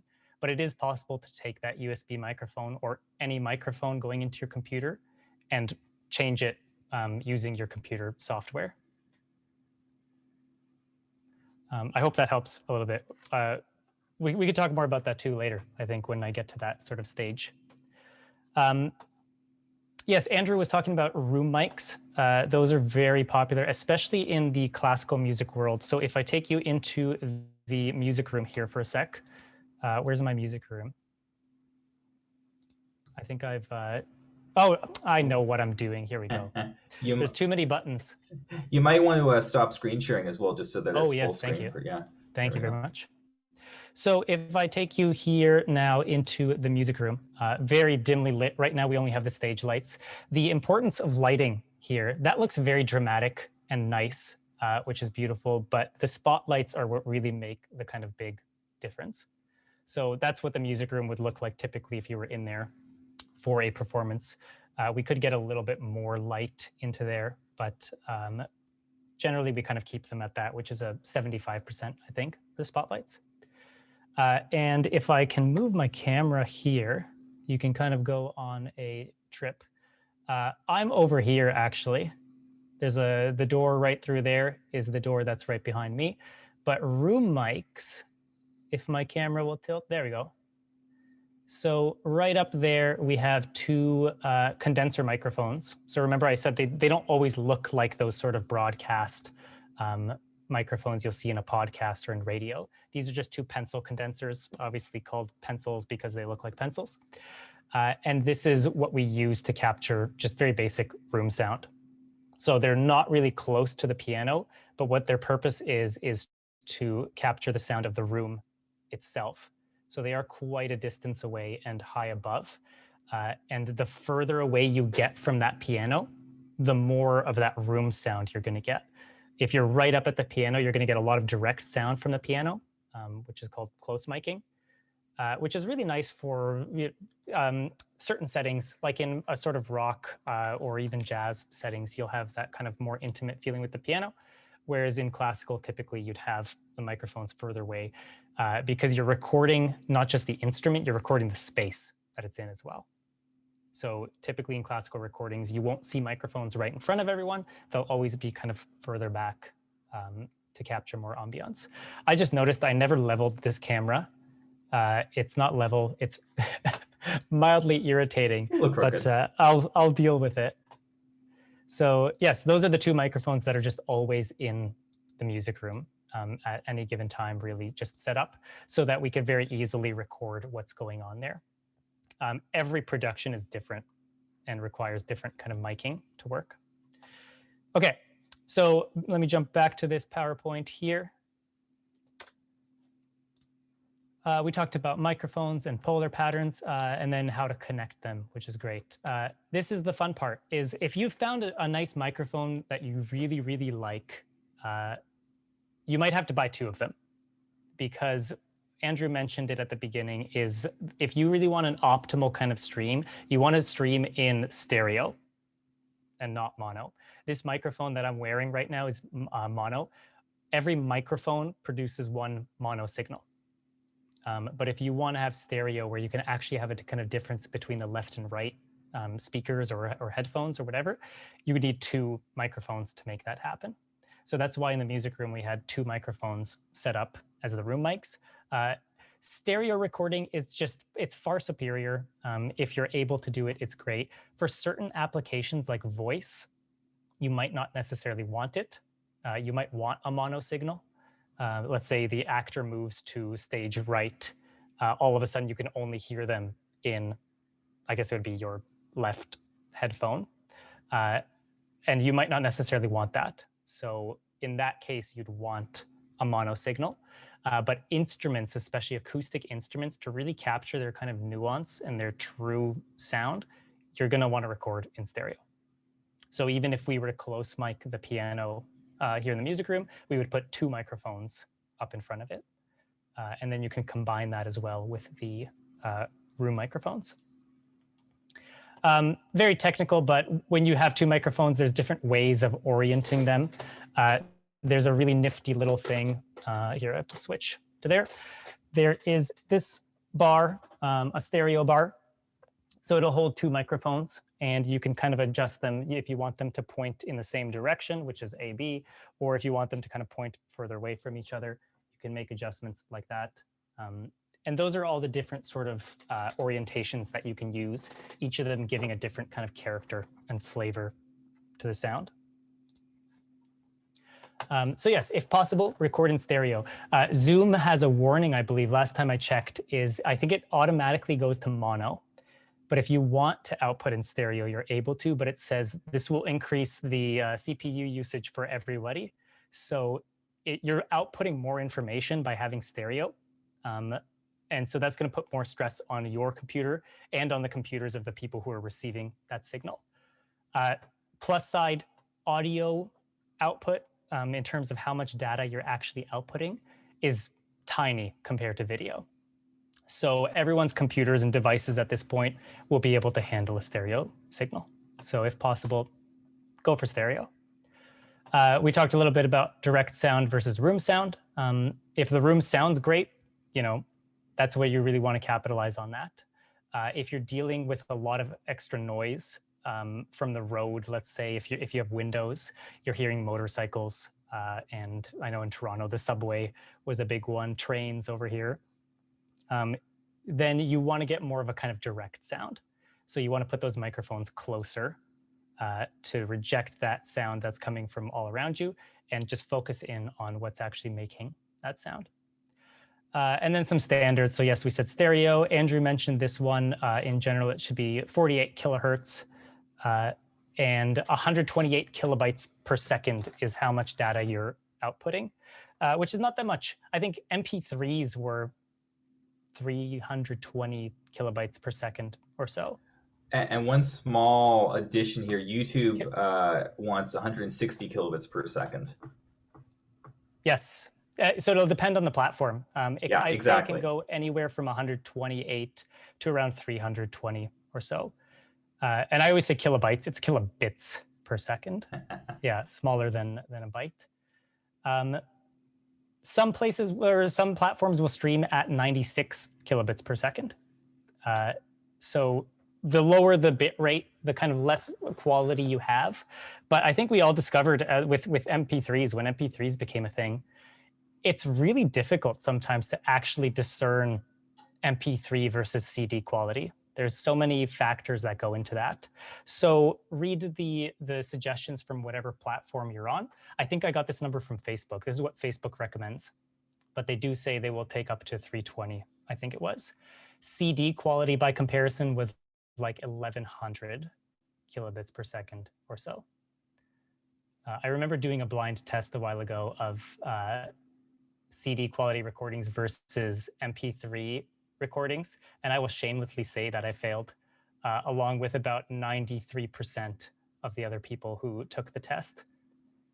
It's pretty remarkable what we're able to do with compression. Okay, so then we start getting into the audio interfaces or mixers. There's a couple options here. If you're someone who is kind of remote and mobile, and sometimes you deal with, you're adding more instruments and more people, you might want to look into a mixer that has like a USB out that will also function as an audio interface. If you're pretty static and you stay at home, generally the most you need is 2 channels, so to plug in 2 microphones. Why? Because you want to be able to at least do a stereo signal. What a lot of people will do, what I did, I used to have this unit actually. This is a very nice entry-level unit for anyone who's looking to start with their first audio interface. The Focusrite Scarlett 2i2, 2 inputs, 2 outputs.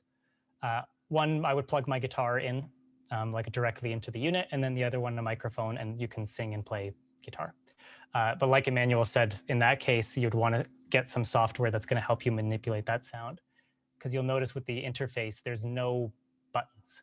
There's no extra nonsense. It's very much, this will let you connect your microphone to your computer. You're going to need something else to actually tweak it. Whereas the mixers are nice because they have a lot of options. So looking at my notes here, the number of preamps and inputs is very important. You want at least 2.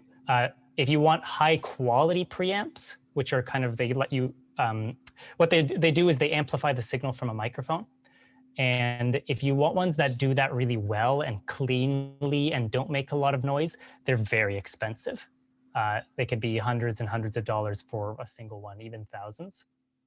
And so when you see those recording consoles with tons of microphone inputs, they're 10, 20, 30, 50, $100,000 consoles. It lets you interface with all I/O. I/O just means input and output. So input being microphones or guitars, output being speakers or headphones, whatever. It lets you control things. This is the mixer specifically. Like the gain and the level, the EQ, which is equalization, and pan. I'll demonstrate these in a sec. Newer mixers have onboard effects as well, which is really, so what we use at the music room. We have all these effects built into the unit. So again, we wouldn't actually need our computer to make this happen. It lets you control things like your master send. That's the actual signal that's being finally sent out to everybody. If you're doing a production where the musicians need something that sounds different, they want to hear a different mix from what everyone else is hearing, then you're going to need something that can handle monitors and submixes. Again, for live streaming, not the biggest, not the most important thing. If I go over to my mixer here, a lot of people get kind of freaked out when they see a mixer because there's just so many things. There's so many knobs, there's so many buttons, so many things that can go wrong. That's generally a rule of thumb, is like the more there is, the more that can go wrong in tech. But I'm going to take you through this channel strip quickly, because if you recognize kind of from the top down, it's very logical what's happening. So on the back of this unit, you can't see it, but kind of right behind here is where the microphone would plug in. From there, your first step is this button. Just quickly, Neven, we might want to stop the screen share just so it's full screen again. Yeah. I just realized. I appreciate the corrections there. Keep them coming. So you plug your microphone in, and the first step is 48 volt phantom power. Is this a condenser microphone? If it is, that button's going to need to be down. Otherwise, it works. 9 times out of 10, if someone's like, my microphone's not working, it usually needs phantom power, but it's just not on. So that's your first step. Forget about these next 2. These are nice and color coded. This is the overall sensitivity of your microphone, the gain. So from there, you're going to adjust how sensitive this microphone that you just plugged in is. This one, the yellow one down here, a lot of mixers might not have this knob. And in fact, if you look kind of more towards the right here, starting here, they actually don't even have them. This is a compression knob. So if you want to add some compression to your sound, you can. But really, the more universal part is this, these 4 green knobs. This is the equalizer.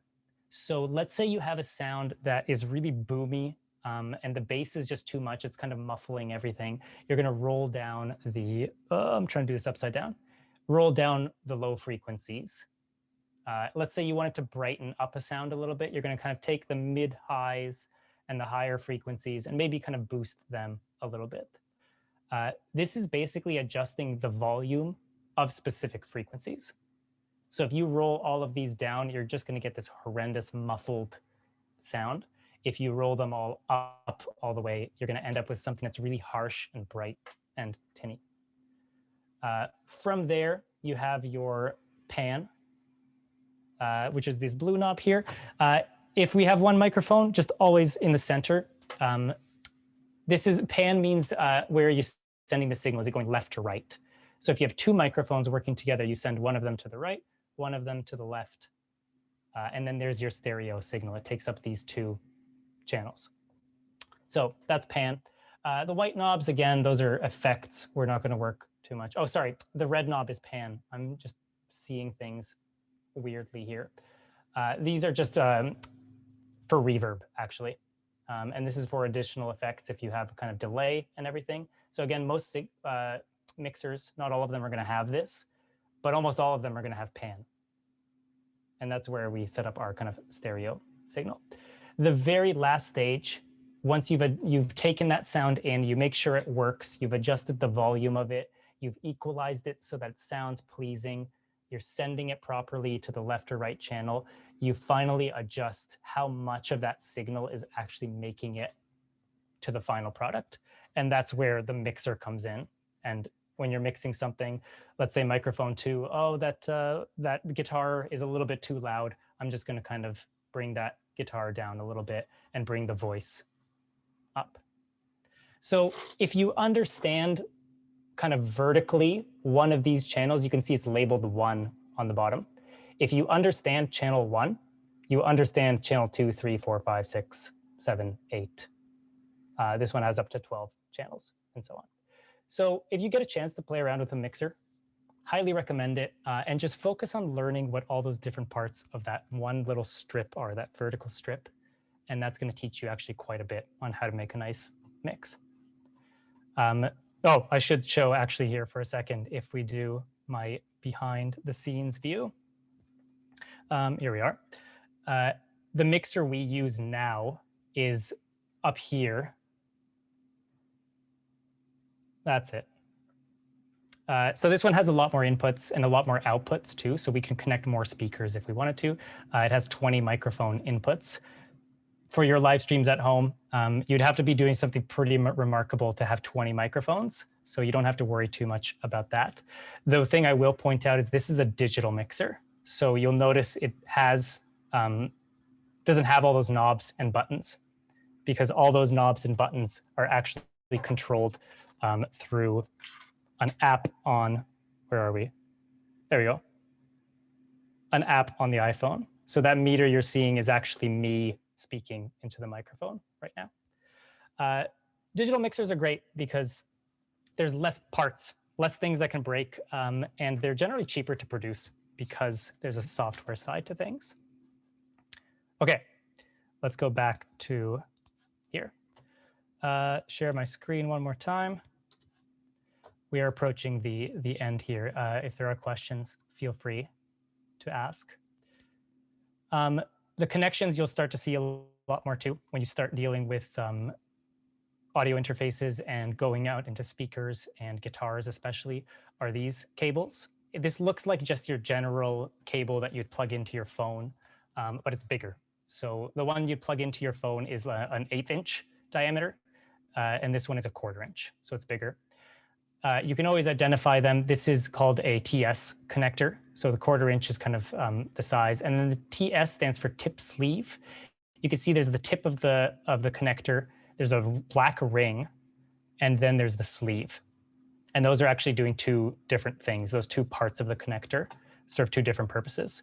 This is also a mono cable. It can only carry a mono signal, so one microphone. When you plug into your phone, you need a stereo signal. In fact, you need sometimes more. This is a TRS connector. So it's a tip with a ring in the middle, and then also a sleeve. So now you can connect a stereo signal. If you have, I can't remember who it was, but somebody in the Zoom call had one of the Apple headphones that have the built-in microphone kind of hanging on the cable. That's a TRRS connector. So it has a tip, a ring, and a sleeve. One of them, I believe, is for ground. One is the left channel. The other one is the right channel. And then the other one is for your microphone. So very complicated connectors sometimes, but you're definitely going to need a few of these when you buy your audio interface. The beauty of the interface is it connects to your computer, usually through USB or through USB-C is becoming a big one now. FireWire was an older way to connect, but USB is pretty standard. Now, the audio interface lets you connect to your computer. Maybe you have a mixer and you're lucky you can adjust the sound a little bit. But if you really, really want to start kind of tweaking your sound, adding effects, and really being able to manipulate things in very fine and precise ways and complicated ways, then you're going to start looking into a digital audio workstation, which is a DAW. Apple Logic Pro X, that's what I use, is great. It's very exclusive. I'm just going to be very rude to whoever called. I'm going to have to hang up on them. Whoever called, I'm sorry. So your audio workstation is basically, it's going to let you do everything. You can route audio wherever you want. You can take signals in, you can add a reverb, you can add delay, you can equalize them. You can make all kinds of adjustments. And it also lets you record it. So if you're not just looking to stream, if you want to kind of record something, maybe you don't want to stream and you just want to record it, it'll let you record multi-track, which is for all of your sort of microphones that you have in. You can now have an individual sort of control on each one, which is great. Yes, there's so many plugins, so you can add effects through virtually, they're limitless almost. There's so many different plugins you can get. Some of them are free, some of them are not. And it's really useful for editing audio too. So let's say something went wrong during your live stream and you need to cut out part, or you need to kind of do a sort of fade with the audio. I'm gonna leave that just like that. There we go. You need to fade the audio somewhere. That's where the DAW is going to come in. It's going to be really helpful in that regard. So some tips. I have a million of these, but I tried to just put 3 of them on the screen here for now. We can talk about many more of them. You have to know the room. Like I mentioned, when you're recording something and you're kind of broadcasting it, you need to balance that room sound with the direct sound of the instrument. If you're in a concert hall, you want that room sound. Also, part of the problem with that is the audience sound.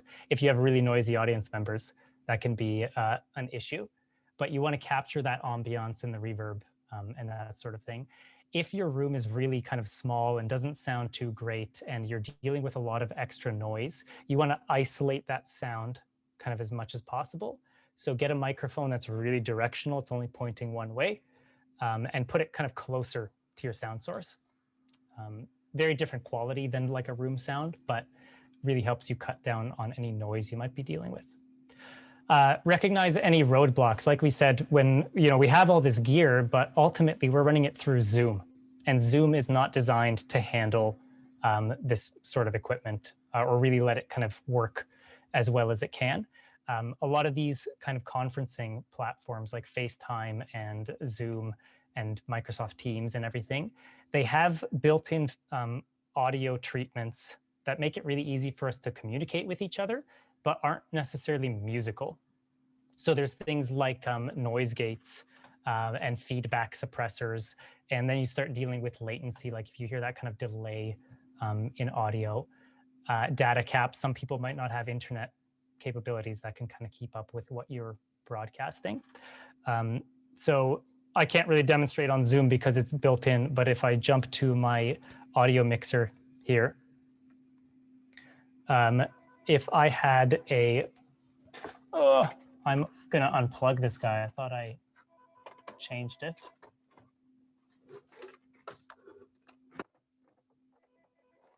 Sorry, one sec. The phone's ringing off the hook today. I know. I don't know what's going on. Give me one sec here. Sorry. No worries. This is a perfect time for a question if anyone has a question. There we go. Right on. All right. So if I bring back my mixer here, so you can see this noise gate that I have. Right now my signal is nice and healthy, but if I started to kind of turn on this noise gate. Oh, just you might want to stop the screen share again, Neven. Thank you, Andrew. So this noise gate is going to cut down any sound that sort of isn't up to a certain level. So let's say my microphone wasn't as healthy as it was really low. You're probably not going to hear much happening at this point. Again, I hope we can demonstrate this well. Let's see. So I'll turn myself back up. Noise gates can be a real problem. They're great because they basically turn the microphone down or off when you aren't using it. But sometimes you are using it and it'll make that decision for you, which is always a dangerous thing.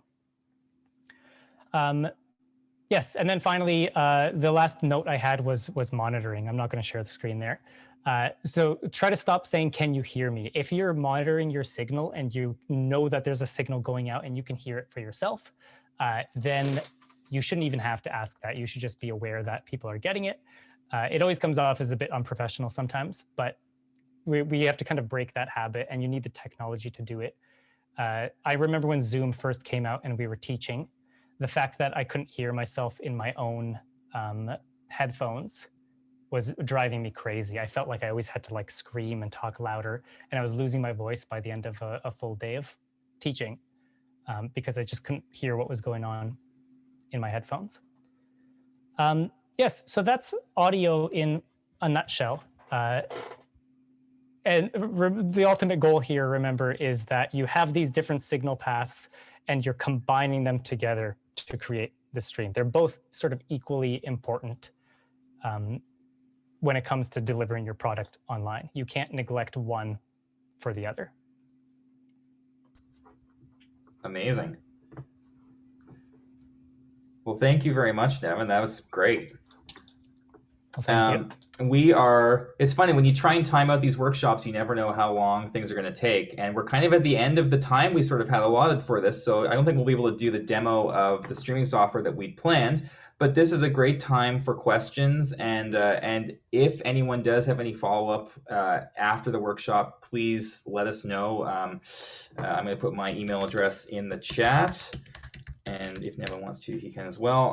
And we're always available for questions and answers. And as I say, we do provide our services for outside people as well. So if you're looking for expertise, we're always available for that side of things too.